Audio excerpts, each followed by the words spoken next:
네, 공감사회복지 실천 기술론 7장 가족대상 사회복지 실천 두 번째 강의입니다. 두 번째 강의에서는요, 가족대상 실천 기법 중에서 6가지 가족치료를 중심으로 소개하겠습니다. 여러분들 가지고 있는 교재 158쪽 보시면 되겠습니다. 자, 7-1 강의를 잘 들으신 분이라면 기억이 나셔야 될 것 같은데요. 제가 우리 가족치료 모델 6가지 중에서 4가지와 뒤에 나오는 2가지가 좀 성격이 다르다라고 얘기를 했습니다. 구조적 가족치료, 경험적 가족치료, 전략적 가족치료, 보앤의 다세대 가족치료가 한 축이고요. 뒤에 나오는 해결 중심 가족치료, 이야기 치료가 또 성격이 다른 한 축이다. 이렇게 4대2로 나눈다라고 얘기를 했습니다. 그러면서 사이버네틱스 얘기도 했고요. 사회구성주의 이론 얘기도 했는데요. 자, 지금 배우게 될 4가지 가족치료는 1차 사이버네틱스 혹은 일반적인 체계이론 관점에서 가족을 바라보고 가족을 이해하고 가족에게 개입하는 그런 모델이라고 할 수 있겠습니다. 자, 대표적으로 우리 구조적 가족치료 보겠습니다. 그리고 또 이거를 먼저 얘기해 볼까요? 자, 가족치료를 만든 사람들이 많은 경우 대부분 정신과 의사입니다. 왜 그럴까요? 여러분들 이거 한번 생각해 보는 것도 굉장히 좋습니다. 가족치료자라는 전문가 또는 사회복지사가 아니라 또 심리상담사가 아니라 정신과 의사들이 가족치료라는 걸 만들었다라는 것도 굉장히 중요한 의미가 있겠죠. 자, 구조적 가족치료를 만든 사람도 미누친이라는 정신과 의사예요. 이 미누친은요, 1960년대에 미국 뉴욕에서 빈곤 가정의 비행 청소년에게 상담도 해주고 여러 가지 치료도 하면서 구조적 가족 치료를 만들게 됐어요. 이 의사가 빈곤 가정의 비행 청소년들을 만나서 상담을 하다 보니까 이거는 그냥 청소년의 어떤 비행, 문제 행동 이렇게 개인의 문제가 아니라 이 아이가 살고 있는 지역사회의 문제와 함께 이 아이를 바라봐야 되고 또 이 아이가 나타내고 있는 여러 가지 문제들은 가족과 관련된 문제라는 거죠. 그래서 이 비행 청소년의 문제를 해결하기 위해선 단순히 이 아이의 문제 행동에만 개입해서는 안 되고 가족을 함께 변화시켜야 된다. 그러기 위해서는 가족을 이해해야 된다. 이 아이의 문제는 가족과 떨어뜨려서 볼 수 없다라고 본 거죠. 자, 그러면서 가족 치료가 만들어졌고요. 자, 미누친 같은 경우는 가족이 문제의 원인과 이 문제가 유지되는 관점을 뭐라고 설명했느냐면, 자, 우리가 좀 전에 7-1에서 가족을 바라보는 이론 4가지를 봤죠. 뭐 체계 이론, 뭐 의사소통 이론, 사회구성주의 뭐 여러 가지 봤는데 이 사람은 가족의 구조에 관심이 있었어요. 가족의 구조에 관심이 있었는데요.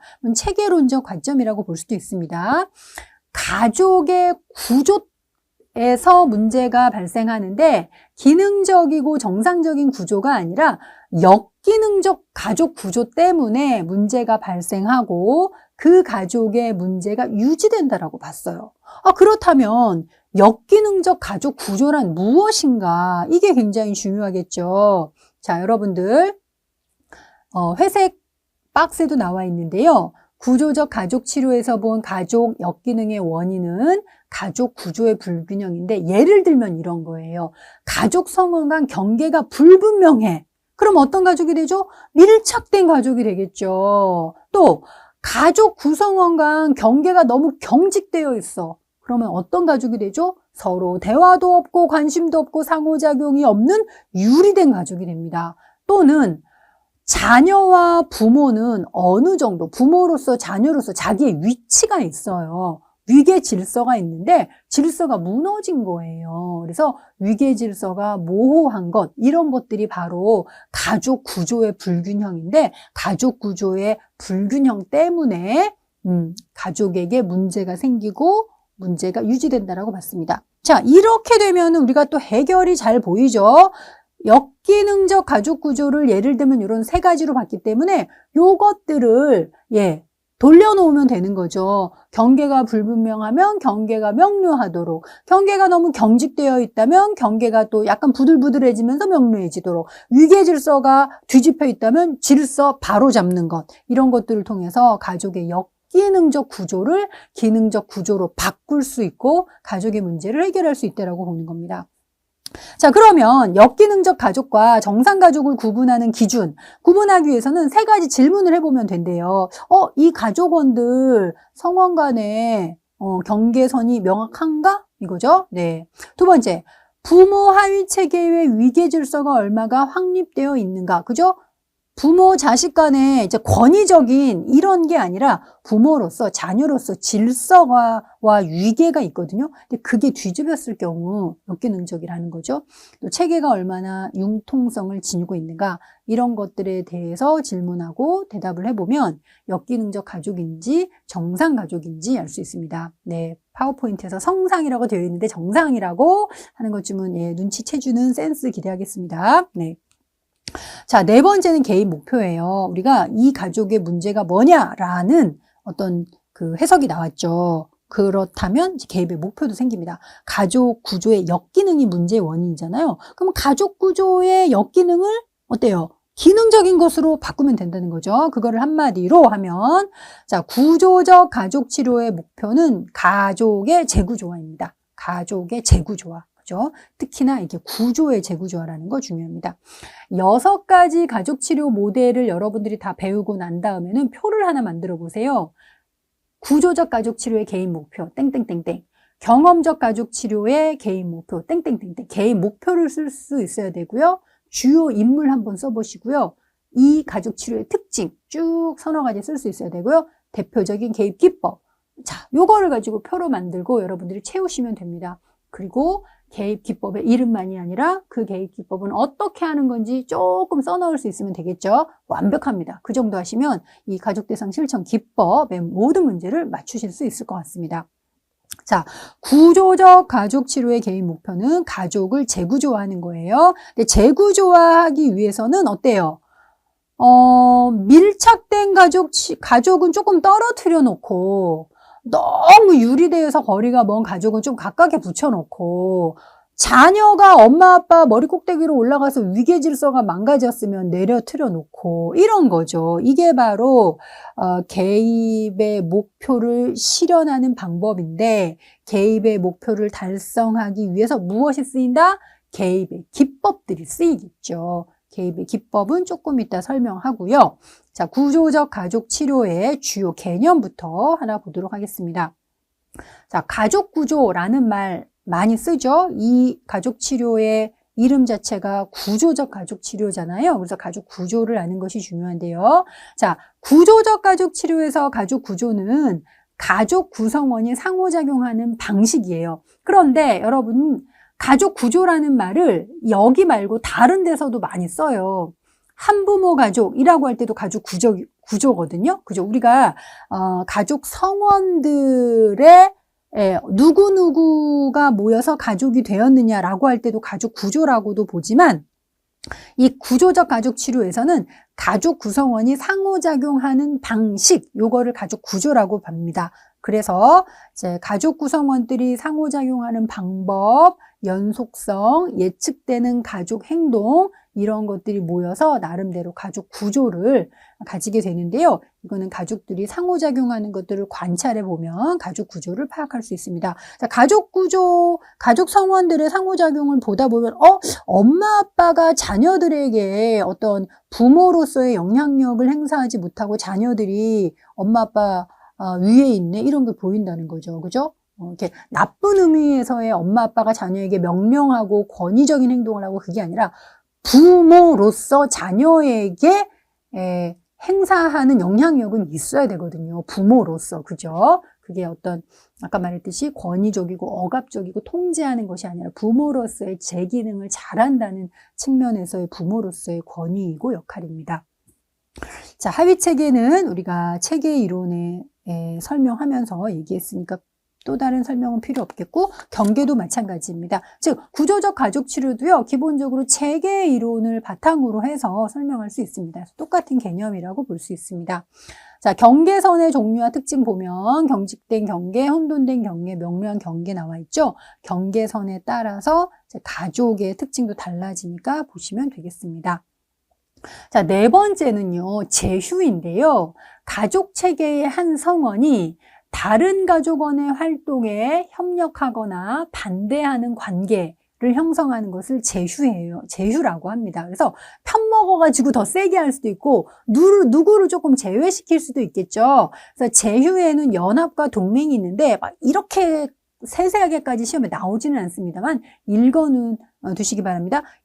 연합이라는 말 여러분 들으면 알겠죠? 제3자에게 대항하기 위해서, 두 사람 또는 두 체계가 힘을 합치는 거, 연합이죠. 그리고 동맹은요, 제3자와는 다른 공동의 목적을 위해서 두 사람이 협력하는 것입니다. 좀 대항이라는 게 들어가면 연합이겠고, 뭔가 다른 것을 하기 위해서 합치는 거는 뭐 동맹이다. 이런 정도로 볼 수 있겠습니다. 자, 권력이라는 거는 영향력이에요. 다른 사람에게 미치는 영향력, 이게 바로 권력입니다. 그래서 이제 세력이라고도 한다라는 거. 요거를 바탕으로 우리가 구조적 가족 치료의 개입 기법을 볼 수 있는데요.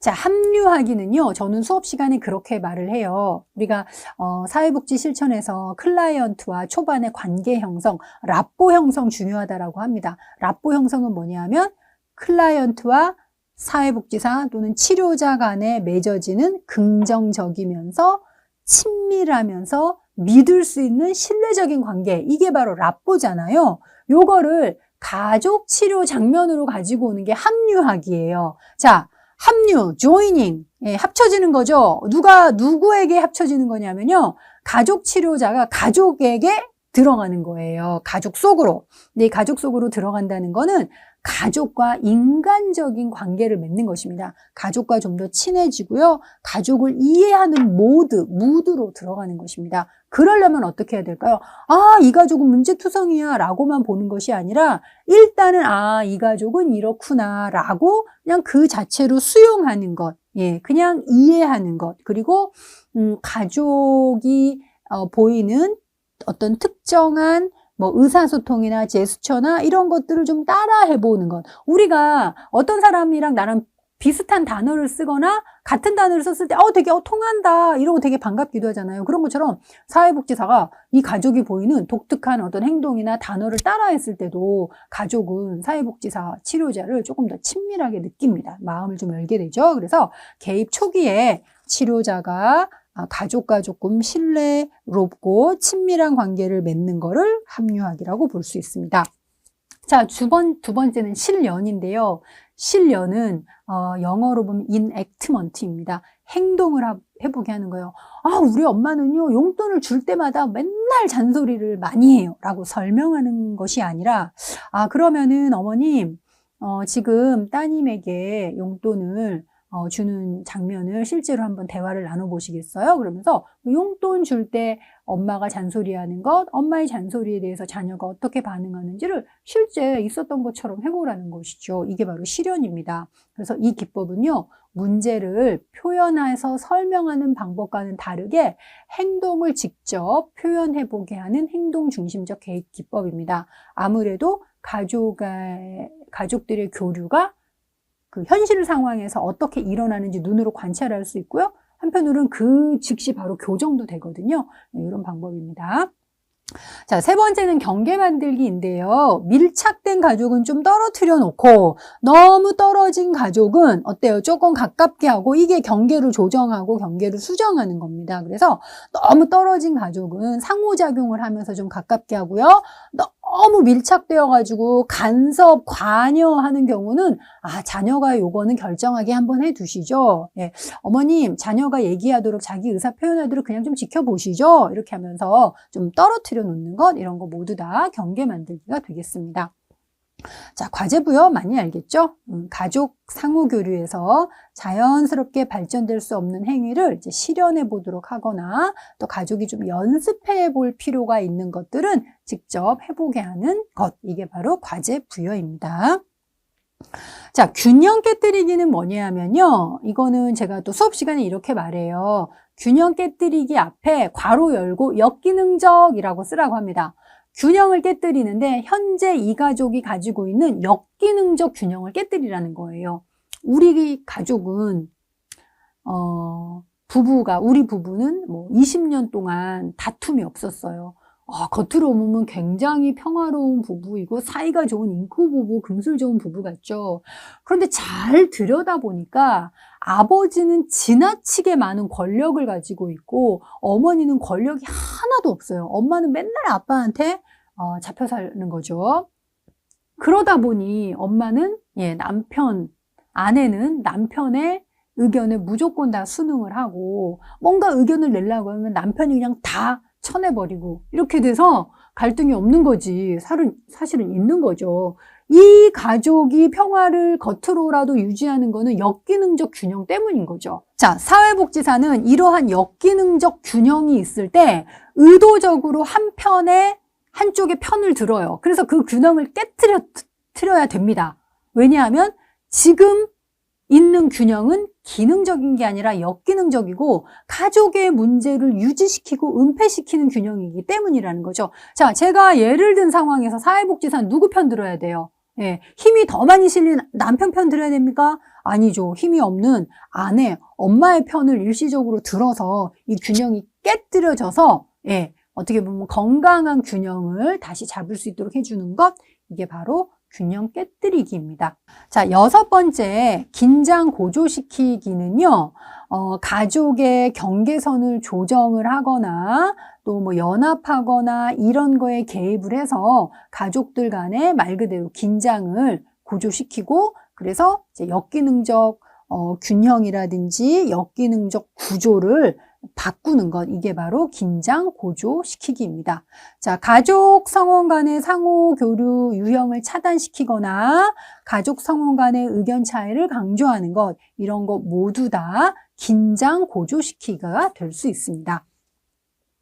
자, 164페이지에 보면은요, 균형 깨뜨리기와 긴장 고조시키기 간의 관계가 좀 나와 있습니다. 이것도 한번 읽어보시면 좋겠습니다. 자, 7번째는 재구성입니다. 재구성은요, 재정의, 재명명으로 불리기도 합니다. 재구성은 부정적인 행동에도 긍정적인 암시를 부여하는 것. 자녀에게 항상 공부하라고 그러니까 큰 소리 치는 어머니, 또 어머니 입장에서는 소리치는 것이 아니라 아들을 향한 관심의 표현, 이런 암시일 수 있겠죠. 이런 것들을 좀 읽어주는 것, 바로 재구성이라고 할 수 있겠습니다.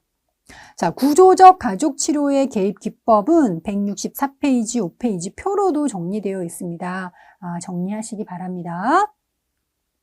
자, 2번째, 경험적 가족 치료 보겠습니다. 경험적 가족 치료에서 주요 개념인 자아 존중감, 의사소통 유형, 가족 조각, 이 세 가지가 단골 중에 단골로 나오는 기출 포인트라고 할 수 있겠습니다. 우리가 과제 중심 모델이 사회복지 분야에서 만들어졌다, 굉장히 자랑스럽다라고 얘기했는데요. 경험적 가족 치료 중에서 이 성장 모델을 만든 사티어도 사회복지사입니다. 경험적 가족 치료도 세부적으로 들어가면 굉장히 많은 가족 치료가 있는데요. 이제 사티어가 만든 가족 치료 모델을 특히 성장 모델로 부르고요. 시험에서는 이 성장 모델을 중심으로 경험적 가족 치료가 출제되고 있습니다.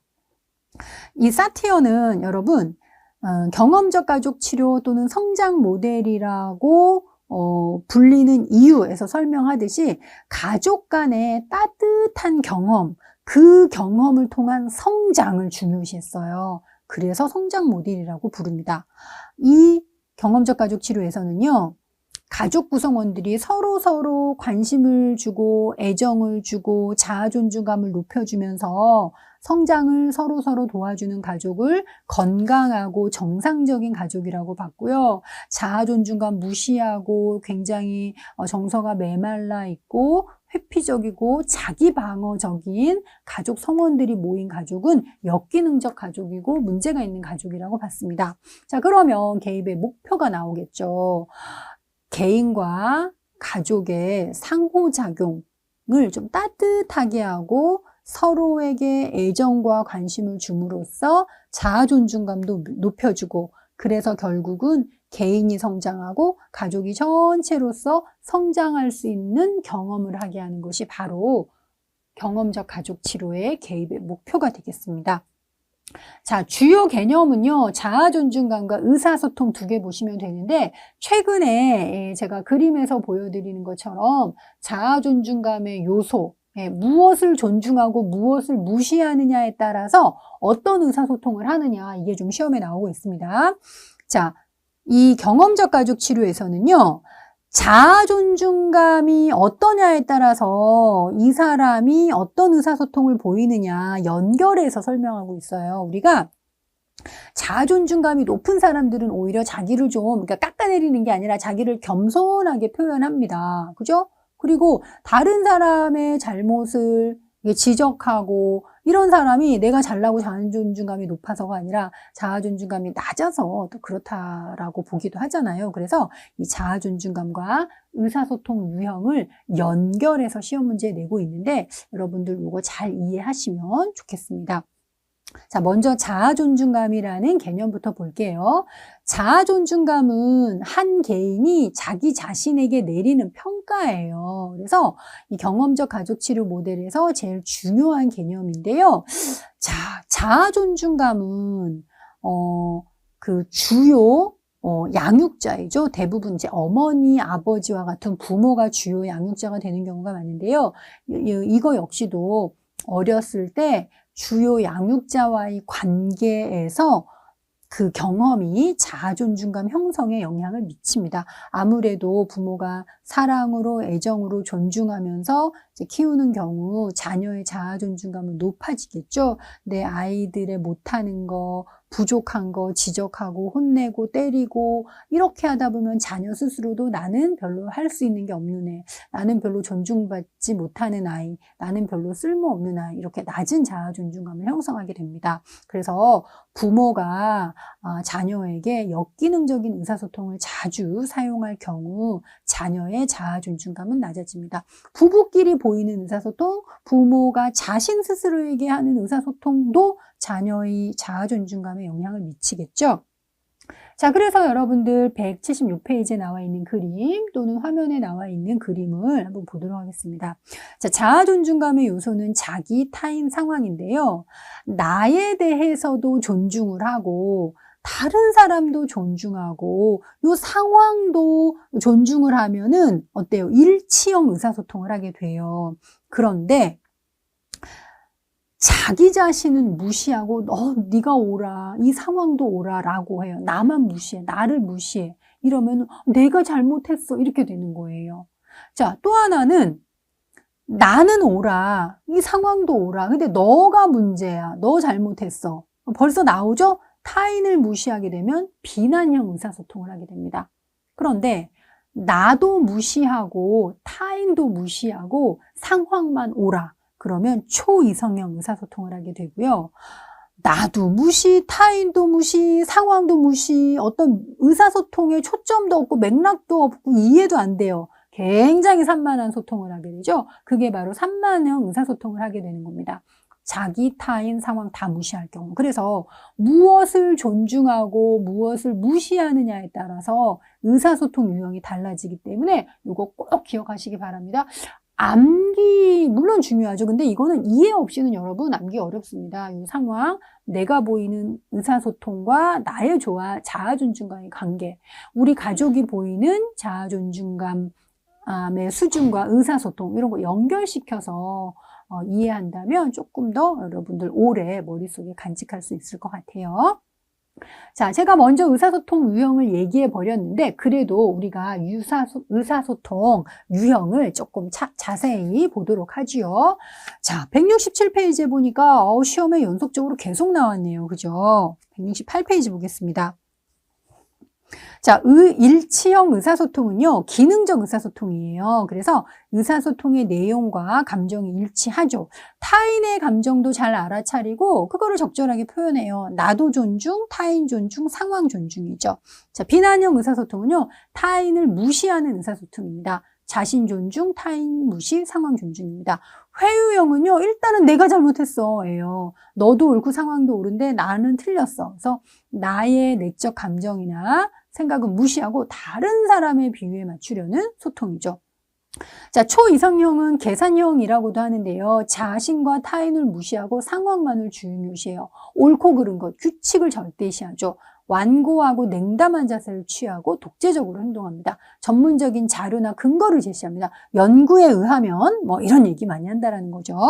자, 세 가지를 다 무시하면 맥락도 없고 초점도 없고 내용도 이해 안 돼요.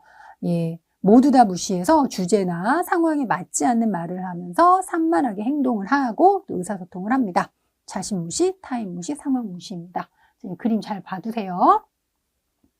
자, 마지막으로 개입 기법 보겠습니다. 가족 조각은 많이 설명해서 넘어가겠고요.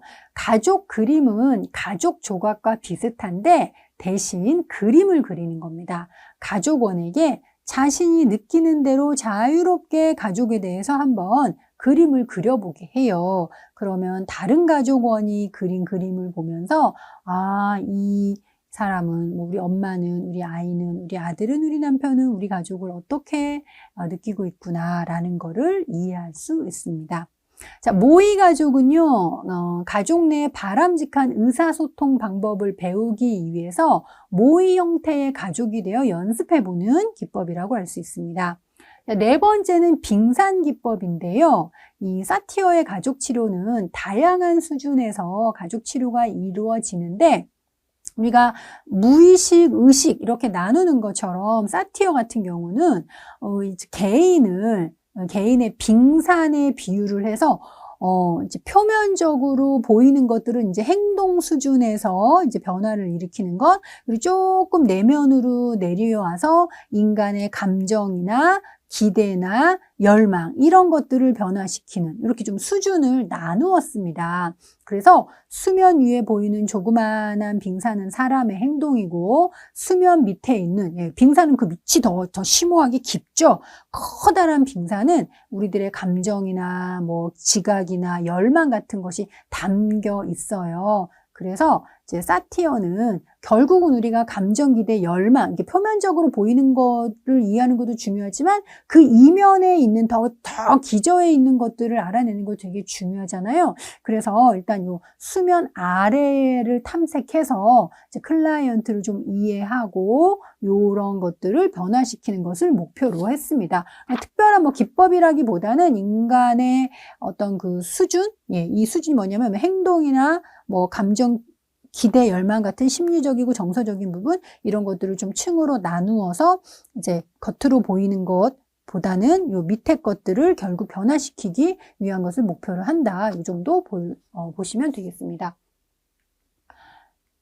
자, 세 번째는 보엔의 가족 치료입니다. 여러분, 보엔도 정신과 의사예요. 근데 이 미국의 정신과 의사인데요. 이 사람은 특이하게도 우리가 보통 이제 서양은 되게 핵가족 중심의 문화여서 대가족에 대한 이해가 뭐 없지는 않지만 핵가족 중심으로 이제 가족 치료를 한다라고 생각할 수 있는데 보엔은 대가족에게 관심을 뒀습니다. 그래서 현재 가족이 겪는 문제는 지금 갈등을 겪는 구성원의 문제가 아니라 이 구성원들의 원가족, 결혼하기 전 부모, 할머니, 할아버지 세대에서 가지고 있는 문제들이 과거에 해결되지 못하고 결혼할 때까지도 내가 그 문제의 영향을 받고 결혼하면서도 그 해결되지 못한 문제를 보따리 싸고 와서 우리 가족에게 어떤 갈등이나 긴장 상황이 생겼을 때 나의 원가족에 해결되지 못한 문제 보따리가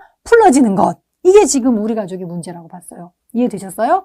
현재 가족이 겪는 문제는 이 갈등을 겪는 당사자의 문제가 아니라 당사자의 원가족 그리고 그 윗대의 문제들이 해결되지 않는 것이 지금 표현된 것이다 라고 보는 것입니다.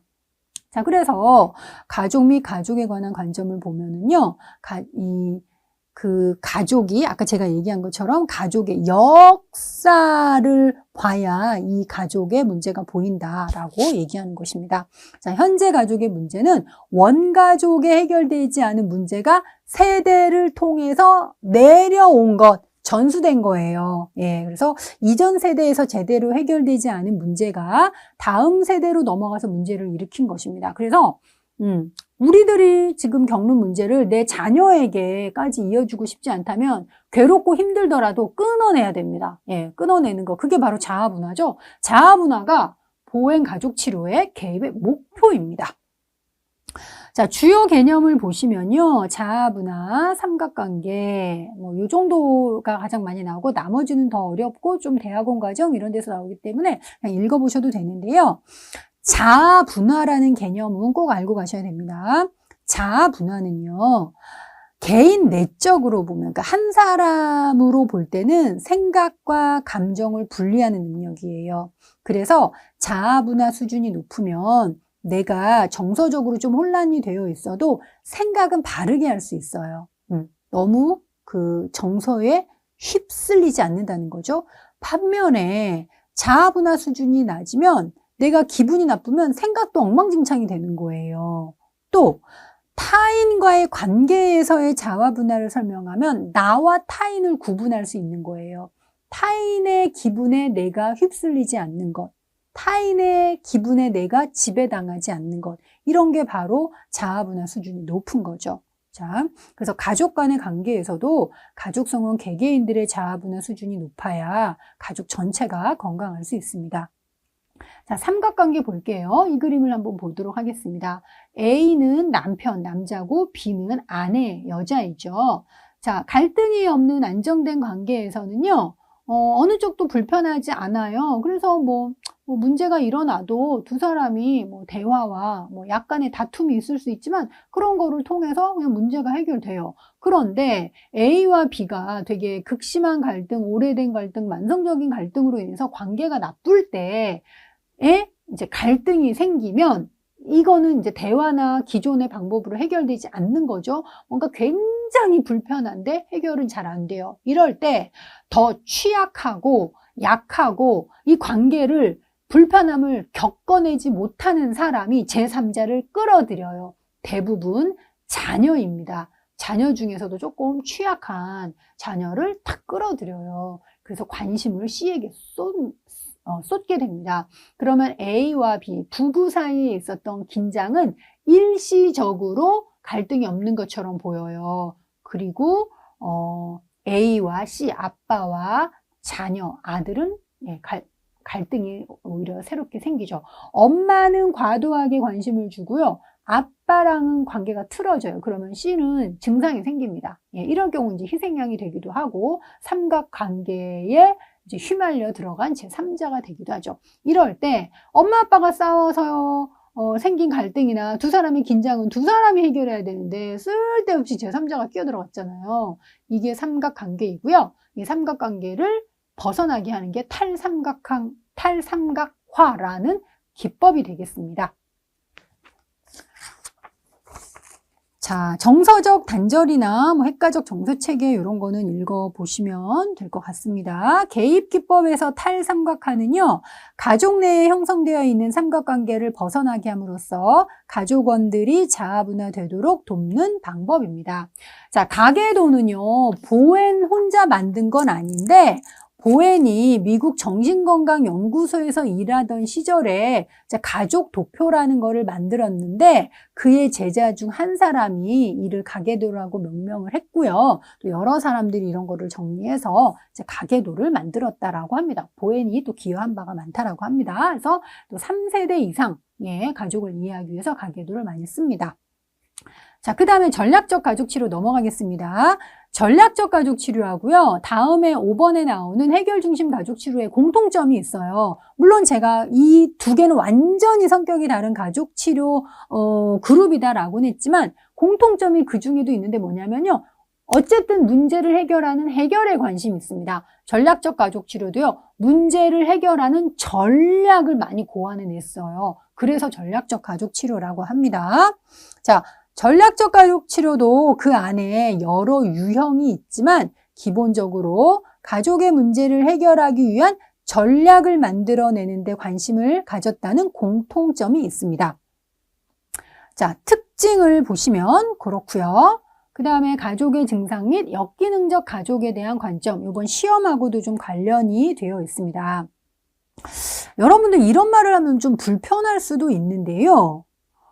어떨 때는 또는 어떤 가족은 가족 성원 중에 문제가 있거나 증상을 보였을 때 그 문제 자체가 이 가족을 유지시켜주는 기능을 해요.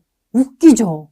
가족 성원 간에 뭔가 비행이나 뭔가 중독이나 이런 문제는 이 가족에게 역경과 시련과 고난을 주는 되게 부정적인 것 같죠. 그런데 한편으로는 그 증상을 가지고 있는 가족이 있는 것 자체가 이 가족이 깨지지 않고 더 큰 위기를 겪지 않고 이 수준이나마 이 수준으로 유지하게 해주는 기능을 해요. 그거를 긍정적 기능이라고 얘기하는 겁니다. 가족이 깨지지 않고 그냥 유지하게 하는 긍정적인 기능을 하는 거예요. 참 이상하죠? 어떻게 보면 그래서 이 가족은 이 성원이 그냥 아프길 원해요.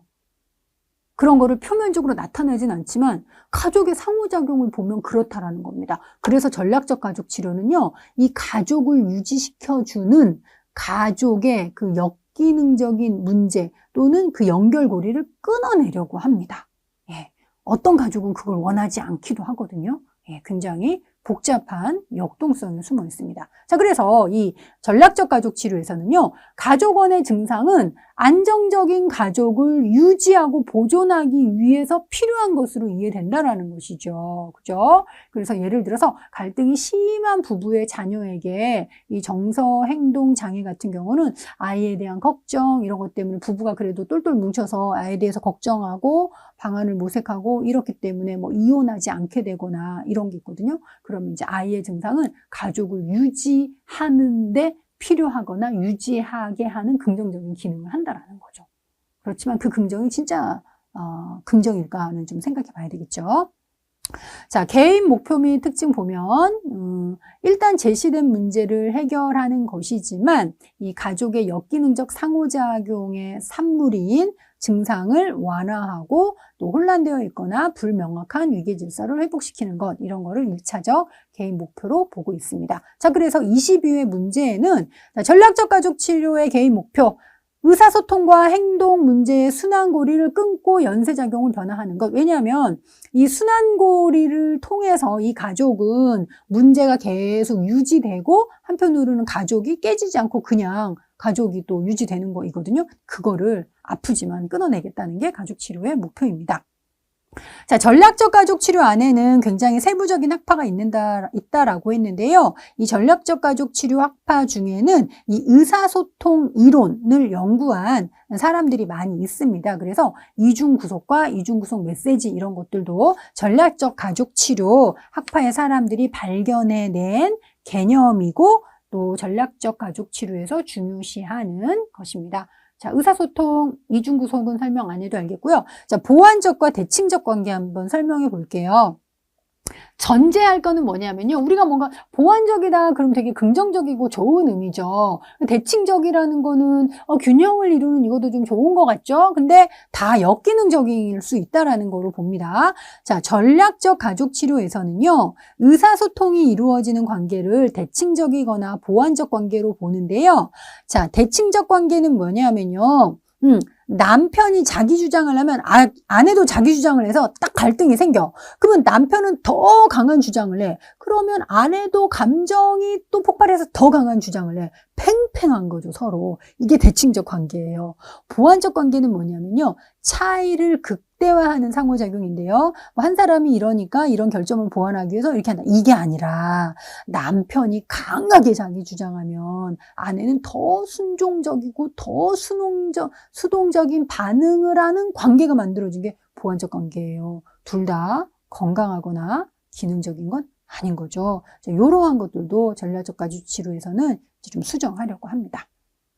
자, 개입 기법에서 시험에 많이 나오는 거는 역설적 지시입니다. 실현 기법을 역설적 지시 안에 포함시키는 책도 있고요. 별도로 다른 거다라고 얘기하는 책도 있어서 우리 책에서는 일단 2개를 각각 설명해 놨습니다. 자, 역설적 지시는 전략적 가족 치료의 역설적 지시는 문제 행동에 대한 조절력을 향상시켜서 문제를 극복하게 하려는 의도를 활용한 기법이라고 합니다. 기본적으로 우리가 지시는 뭐를 하라고 하는 거죠. 그리고 그렇게 하기를 원할 때 지시를 내려요. 그런 건 직접적 지시예요. 근데 역설적 지시는 뭐냐 하면요.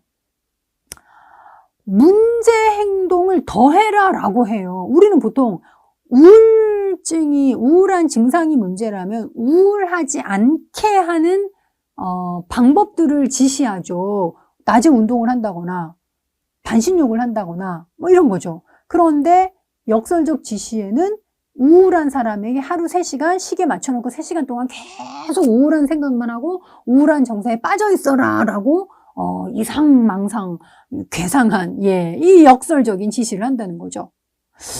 우울한 사람한테 더 우울하라 라고 지시를 하는 거 어떻게 생각하세요? 이게 역설인데요.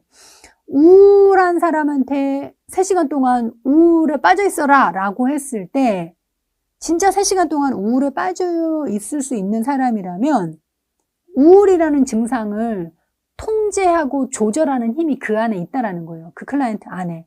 이 사람은 반대로 우울하지 않을 수 있는 통제력도 가지고 있다는 겁니다. 그렇기 때문에 해결이 되는 것이고요. 싫어, 나는 우울하라는 그 명령을 따르지 않을래 라고 하면 그거 역시도 문제에 대한 통제력이 있는 거고 따르지 않음으로써 우울증이 해소되는 이런 결과가 생깁니다. 그래서 이거를 역설적 지시라고 합니다. 자, 역설적 지시에는 증상 처방, 제지 기법이 있는데요. 증상 처방은 아까 얘기한 것처럼 그 증상을 더해라 라는 것이고 제지 기법은 말 그대로 워워예요. 변화가 너무 빠를 때 오히려 좀 느리게 하세요 라고 하면 이걸 또 이거에 대해서 또 반대가 일어남으로써 오히려 더 변화를 유지하게 된다라고 합니다. 자, 왜 역설적이라고 할까에 대해서는 굉장히 자세하게 제가 그림을 그리면서 써놨기 때문에 요 178페이지도 한번 보시기 바랍니다. 자, 실현 기법은요, 고된 체험 기법이라고도 하는데, 증상이 나타날 때 증상보다 더한 실현을 더해라 라고 함으로써 문제가 해소될 수 있게 하는 방법입니다. 자, 순환적 질문하기는요, 우리가 가족의 문제를 순환적 인과성 차원에서 봐야 된다라고 했잖아요. 그래서 이제 가족 성원들이 어떤 가족의 문제를 바라볼 때 제한적이고 단선적인 얘 때문에 얘 요렇게 보지 말고 더 꼬리에 꼬리를 무는 질문을 계속함으로써 문제가 발생하고 유지되는 맥락을 이해할 수 있도록 도와주는 질문입니다. 자, 재구성은 우리가 구조적 가족치료에서도 봤는데요. 이제 비슷한 단어와 의미로 그냥 쓰이니까 이렇게 보시면 되겠습니다.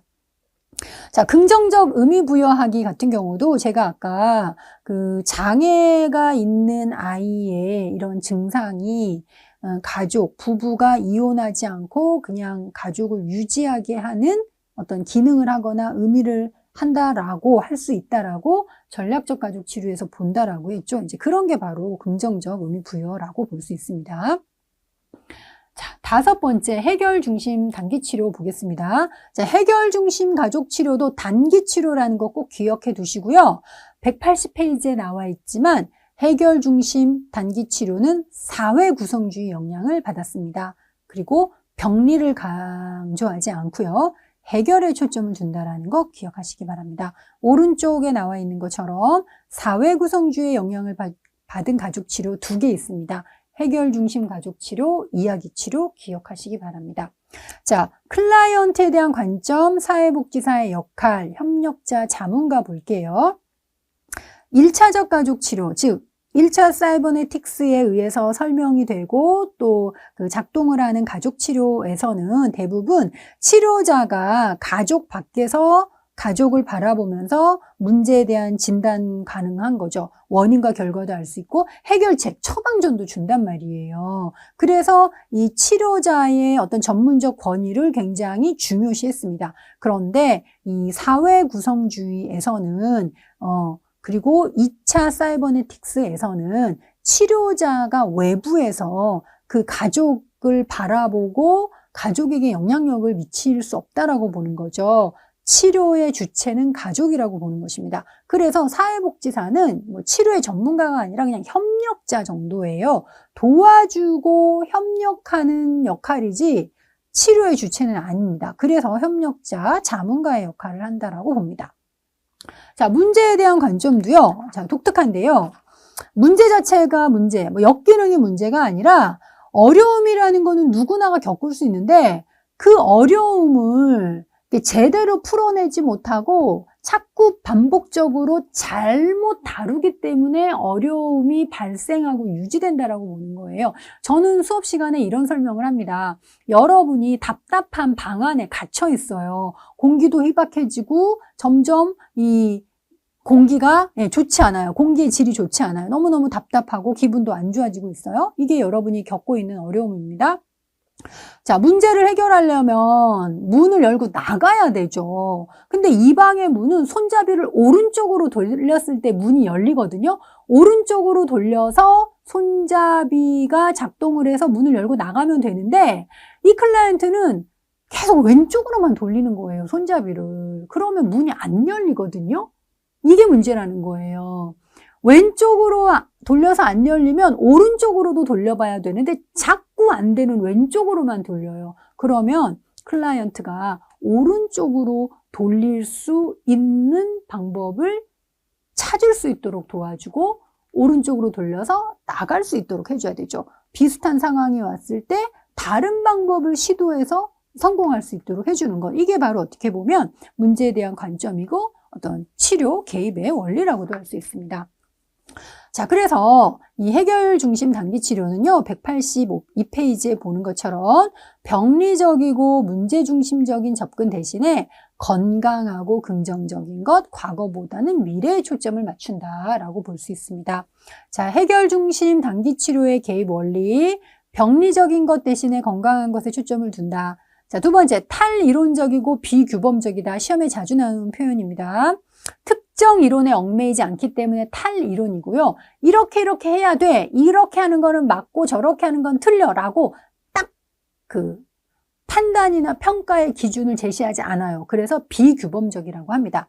과거보다는 현재에 초점을 맞추고 미래지향적이죠. 그리고 변화는 불가피하다. 일단 무엇이 효과가 있는지 안다면 그걸 더 많이 한다. 오른쪽으로 해서 안 됐는데 왼쪽으로 해도 된다 그러면 앞으로도 왼쪽을 해보고 왼쪽으로 안 됐을 경우 또 다른 방법을 해보게 한다는 거죠. 클라이언트와 협력관계 중요시하고 클라이언트의 의견을 존중합니다. 문제의 주체는 클라이언트이기 때문이죠. 문제 해결에 초점됩니다. 뭐가 문제고 언제부터 문제고 과거에 또 일어나고 이거 중요하지 않아요. 지금 뭐가 불편하고 그래서 어떤 식으로 해결하고 싶은지, 어떠한 변화를 원하는지 이런 거를 추구하게 됩니다. 자, 또 시험에 나오는 게 클라이언트와 사회복지사와의 관계 유형인데요. 불평형, 방문형, 고객형으로 나눌 수 있습니다. 결국은 불평형 클라이언트나 방문형 클라이언트도 고객형 클라이언트로 바꾸어서 또는 고객형 클라이언트 처럼 관계 형성이 될 수 있도록 전환을 시켜서 개입을 하는 것이 더 좋다라고 얘기를 합니다. 불평형은요, 말 그대로 불평만 있어요. 난 문제 없어요. 이런 사람들. 방문형은 비자발적. 문제에 대한 인식이 없고 변화하려는 동기도 약해요. 고객형은 문제도 인식하고 변화하려는 동기도 있는데 불평형이나 방문형 클라이언트 모두 고객형으로 전환을 시키는 것이 중요합니다.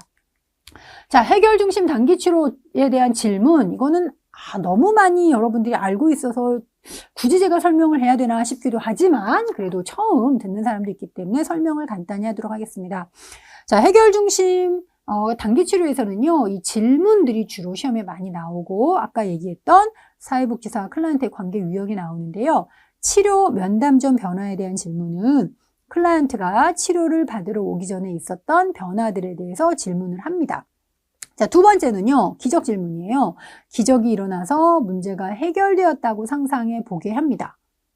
그러면 뭐죠? 우리가 너무 문제가 아니라 해결을 한번 상상해 보게 함으로써 해결 방법이나 방향에 대한 아이디어를 얻게 합니다. 예외 질문은요, 성공했던 경험을 찾아서 의도적으로 계속 실시하도록 격려함으로써 성공의 경험을 확대하고 강화시키려는 기법입니다. 성공 경험 누가 한 거죠? 클라이언트죠. 보세요. 클라이언트는 이미 과거에 성공했던 경험이 있고 항상 문제만을 겪지 않거든요. 성공 경험 자체가 클라이언트가 가지고 있는 자원이자 강점이자 이게 에너지가 됩니다. 예, 그렇기 때문에 과거에 성공했던 경험들을 찾아내서 그거를 시도해 보게 합니다. 자, 척도 질문은요. 어떤 거에 대해서 수치로 표현해 보게 하는 겁니다. 그러면 아무래도 더 명확해지겠죠. 자, 대처 극복 질문은 힘든 상황에서도 어떻게 이렇게 잘 버텨왔는지, 대처해 왔는지, 극복해 왔는지 질문을 하는 거예요. 자, 여기에 대한 답을 하다 보면 말 그대로 클라이언트가 과거에 했던 성공 경험, 극복이나 대처에 사용했던 자원, 강점들을 본인 스스로 발견해낸 거잖아요. 이거 남들이 이식해 준 거 아니에요? 없는 거 있다고 한 거 아니에요? 클라이언트 스스로 자기가 가지고 있는 거를 발견해낸 거잖아요. 그거 다시 쓰게 해보는 거죠. 자, 관계성 질문은요, 클라이언트와 중요한 관계가 있는 사람들의 입장에서 클라이언트를 보게 하는 질문이에요. 자, 17, 19, 20, 21에 계속 시험에 나왔는데요.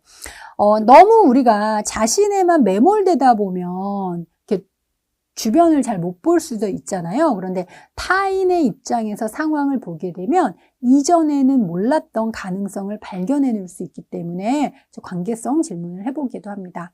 마지막으로 악몽 질문은요. 해결 중심 질문에서 기적 질문과 유사하지만 유일하게 문제 중심적 질문이에요. 다른 것들은 다 해결 중심적 질문인데 얘 혼자 문제 중심적 질문입니다. 자, 우리가 기적 질문은 자는 동안 기적이 일어났어요 라고 하지만 이거는 잠자는 동안 뭔가 더 나쁜 일이 일어났어요. 오늘 밤 주무실 때 악몽을 꿨다라고 생각해 봅시다. 잠자는 동안 상황이 더 나빠졌어요. 이게 악몽인데요. 이 악몽이 현실로 다가왔어요. 아침에 일어나 보면 무엇을 봤을 때 악몽이 내가 악몽 같은 인생을 살고 있구나 라는 걸 알 수 있을까요? 그래서 더 나빠진 현실에 대해서 한번 상상해 보게 하는 것, 이게 악몽 질문이라고 할 수 있습니다. 자, 마지막으로 이야기 치료와 기타 기법 볼게요. 자, 이야기 치료는요, 제가 사회 구성주의 이론의 영향을 받은 가족 치료라고 했습니다. 여기에서 문제에 대한 관점은 보면요, 클라이언트 개인도 문제가 아니고 가족도 문제가 아니고 문제 자체가 바로 문제예요. 이렇게 보는 게 바로 문제에 대한 관점이에요. 이건 무슨 말이냐면요. 문제는 개인의 속성이나 가족에게 있는 역기능이나 이런 것이 아니라 문제 자체가 문제라는 거는 문제는 외부에 존재하는 거예요. 그래서 우리가 문제를 겪는다라는 거는 문제라는 녀석이 나한테 찾아왔고 문제라는 녀석이 클라이언트 가족에게 찾아갔기 때문에 클라이언트 가족이 혹은 내가 문제를 겪고 곤란을 겪는다라는 거죠. 내가 병리적이어서 내가 뭔가 이상해서 아니에요. 그렇기 때문에 이 이야기 치료에서는요. 개인을 비난하지 않습니다. 저 사람이 뭔가 이상해서 뭔가 못해서 역기능적이고 병리적이어서 문제가 생겼어. 아니에요. 이 사람은 평범한 삶을 살고 있는데 문제라는 녀석이 어느 날 찾아왔기 때문에 곤란해진 거예요. 따라서 문제는 클라이언트와 사회복지사가 힘을 합쳐서 물리쳐야 될 대상이라는 거예요. 개인을 비난하지 않는다는 점에서 긍정적인 측면이 있습니다.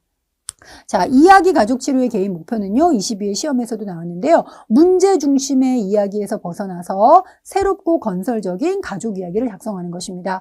우리가 예전 강의에서 그 얘기를 했었죠.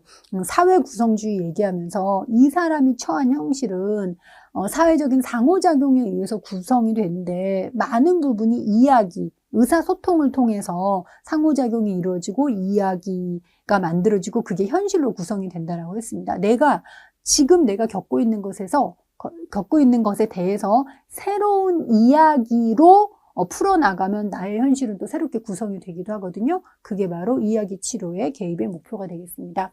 자, 그래서 대표적인 개입 기법, 문제의 외현화, 표출 대화 또는 내재화와 반대되는 표현으로 문제의 외현화, 외재화라고도 하는데요. 문제를 개인의 속성으로 보는 게 아니라 외부의 것으로 떨어뜨려서 보는 거죠. 저는 너무 우울해서 사는 게 힘들어요. 사는 게 지옥 같아요. 이게 아니라 우울한 마음이 저를 찾아와서 제가 사는 게 지옥이 돼버렸어요. 이렇게 문제와 나를 떨어뜨려서 보는 것입니다. 자, 정말 마지막입니다, 여러분. 기타 기법 시험에 나와서 18회에 나와서 한번 넣어봤는데요. 자, 가족을 옹호하는 것도 우리가 가족 대상 실천 기법이라고 할 수 있습니다. 어떤 권리가 있음에도 불구하고 권리를 누리지 못할 때, 자원에 대한 접근성이 낮을 때 가족을 옹호함으로써 그 가족이 서비스를 받게 할 수 있게 하고 권리를 누릴 수 있게 하는 활동들, 가족 옹호 기법입니다. 자, 두 번째 가족 관계망 개입은요. 가족, 친구, 이웃, 동료의 관계망 내에 있는 여러 가지 자원들을 활용해서 가족이 겪고 있는 어려움을 완화시킬 수 있도록 해주는 접근이라고 할 수 있겠습니다. 가족 내부에 있는 것만으로는 부족하잖아요. 없을 수 있는 것도 있잖아요. 그래서 가족 외부에 있는 다양한 자원, 비공식적인 자원, 공식적인 자원들 많이 발견해서 그것들을 활용할 수 있도록 하는 팀 접근, 이런 게 가족 관계망 개입이라고 할 수 있겠습니다. 지역사회 다양한 전문가들과 관계망 개입을 위한 팀 접근 시도할 수 있겠죠. 자, 이렇게 해서 여러분, 우리 오래 걸렸습니다. 가족대상 사회복지 실천 무려 2시간씩 2회에 걸쳐서 강의를 했는데요. 내용이 많은 만큼 시험도 많이 출제되고 공부를 꼼꼼하게 하면 실천론, 기술론 두 군데서 모두 다 좋은 점수를 얻을 수 있습니다. 복습에 복습을 하시고 또 문제도 풀어보시기 바랍니다. 자, 7장 두 번째 강의 여기서 마치겠습니다. 감사합니다.